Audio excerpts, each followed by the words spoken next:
नमस्कार. रेणुकाज किचनमध्ये आज आपण अगदी सोप्या पद्धतीचे लाडू बघणार आहोत आणि खायला तर टेस्टी लागतात, दिसायलाही अगदी पेढ्यासारखे दिसतात. ते बघू शकता. चला लगेच सुरुवात करू या रेसिपीला. त्यासाठी इथे आपल्याला फुटाण्याची डाळ लागणार आहे. कोणी याला फुटाण्याची डाळ, कोणी डाळवळ म्हणतं. तर इथे मी या वाटीने 2 वाटी फुटाण्याची डाळ घेतलेली आहे. ती आता आपल्याला भाजून घ्यायची आहे. भाजून घेण्यापेक्षा मी म्हणाल फक्त आपल्याला ती गरम करून घ्यायची आहे. तर इथे आपल्याला फक्त 4 ते 5 मिनटं मीडियम गॅसवर ही डाळ गरम करायची आहे. 2 ते 3 मिनटानंतर आपण चेक करायचं की हाताला आपल्याला ती थोडीशी गरम जाणवते का. जर असा हाताला चटका लागायला पाहिजे डाळीचा, नसेल लागत तर पुन्हा 1-2 मिनटं आपण त्याला भाजून घ्यायची आहे. तर सुरुवातीपासून आत्तापर्यंत मी 5 मिनटं झालेले आहेत डाळ भाजून घेत आहे. तर आता छान आपल्या हाताला चटका लागलेला आहे, म्हणजे छान मस्त डाळ गरम झाली आहे. एका ताटात काढून थंड करून घेऊया. तोपर्यंत आपल्याला लाडूसाठी पिठी साखर लागणार आहे. तर इथे मी ज्या वाटीने डाळ घेतली होती त्याच वाटीने 1 वाटी साखर घेतलेली आहे. आता ती वाटून घेणार आहे. त्याचं पिठी साखर बनवून घ्यायची आपल्याला आणि मग ती एका भांड्यामध्ये काढून घ्यायची. तर 2 वाटी डाळीसाठी 1 वाटी पिठी साखर अगदी बरोबर गोडीसाठी प्रमाण आहे. डाळ थंड झाली आहे, मिक्सरच्या भांड्यामध्ये काढून घेऊया. आणि आता ही डाळसुद्धा आपल्याला वाटून घ्यायची आहे. जसं आपलं बेसन पीठ असतं, डाळीचे पीठ असतं, त्याचप्रमाणे वाटून घ्यायची. मात्र वाटून झाल्यावर साखरेमध्ये मिक्स करायच्या आधी त्याला चाळून घ्यायचं आहे. कारण की वाटताना जर डाळीचे कण वगैरे राहिले असेल तर ते निघून जाण्यासाठी. तर आता आपण सगळी जी वाटलेली डाळ आहे ती चाळून घेऊया चाळणीने.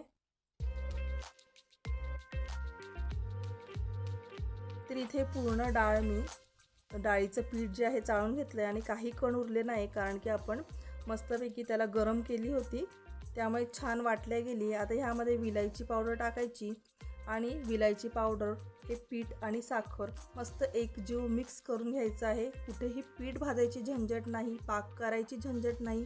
अगदी सोप्या पद्धतीने आज आपण लाडू बघत आहोत. तर हे व्यवस्थित मिक्स करून घ्यायचं आणि यामध्ये आता आपल्याला तूप घालायचं आहे. तर इथे ज्या वाटीने आपण डाळ घेतली होती, साखर घेतली होती, त्याच वाटीने मी इथे 1 वाटी तूप घेतलेलं आहे. ते फक्त आपल्याला गरम करून घ्यायचं आहे. अजिबात त्याचं कुठे आपल्याला मोहन वगैरे असं करायचं नाही, कडक गरम करून घ्यायचं नाही आहे. फक्त पातळ तूप करून घ्यायचं आहे आणि मग ते थोडं थोडं आपल्याला या पिठामध्ये घालायचं आहे. म्हणजे आपल्याला जोपर्यंत आपला लाडू वळल्या जात नाही आहे तोपर्यंत आपण थोडं थोडं तूप टाकायचं. एकदम जास्त तूप यामध्ये टाकायचं नाही आहे, कारण खूप तूप लागत नाही. 1 वाटी घेतले त्यापेक्षा सुद्धा कमीच तूप लागणार आहे आपल्याला ह्यामध्ये. तर मी सुरुवातीला 1 अर्धी वाटी तूप टाकलं, नंतर 1 पाव वाटी तूप टाकलं.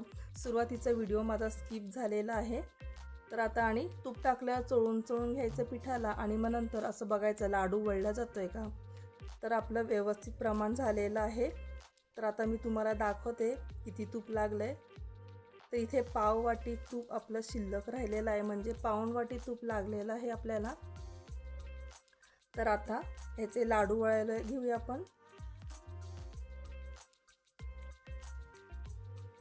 तर अगदी सोप्या पद्धतीने आहेत हे लाडू. आता तुम्ही बघू शकता किती झटपट त्याचा लाडू वळला जातोय.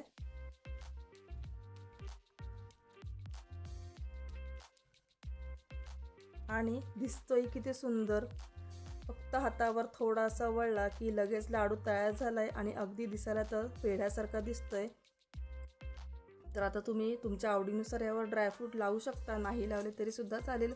तर इथे मी काही बदामाचे काप करून घेतलेले आहेत, अगदी पातळ पातळ. ते असे हातावर ठेवले आणि त्याच्यावर लाडू चोळून घेतला, म्हणजे सगळीकडे एकसारखे काप लागल्या जातात, दिसायलाही लाडू सुंदर दिसतो. आता याच पद्धतीने आपण सगळे लाडू बनवून घेऊया. तर इथे आता गणपतीसाठी मी प्रसाद करत आहे, तर मोदक झालाच पाहिजे म्हणून मी मोदकाच्या साच्यामध्ये थोडेसे मोदक करून घेते. तर साच्यामध्ये सुरुवातीला बदामाचे काप टाकून घेतलेत आणि मग पीठ टाकून घ्यायचं आहे. बंद करून घ्यायचं साचा आणि जे एक्स्ट्राचं जे पीठ आहे साईडला आलेले तर काढून घ्यायचं. खालच्या बाजूने सुद्धा थोडंसं प्रेस करून घ्यायचं बोटाने आणि जास्तीचं पीठ जे असेल ते काढून घ्यायचं आहे. आता आपण साचा ओपन करूया. वाव, बघू शकता तुम्ही अगदी परफेक्ट सुंदर असा आपला मोदक तयार झालेला आहे बाप्पासाठी. तर आता याच पद्धतीने काही मोदक काही लाडू तुम्ही करू शकता. अगदी झटपट तयार होणारे हे लाडू आहेत.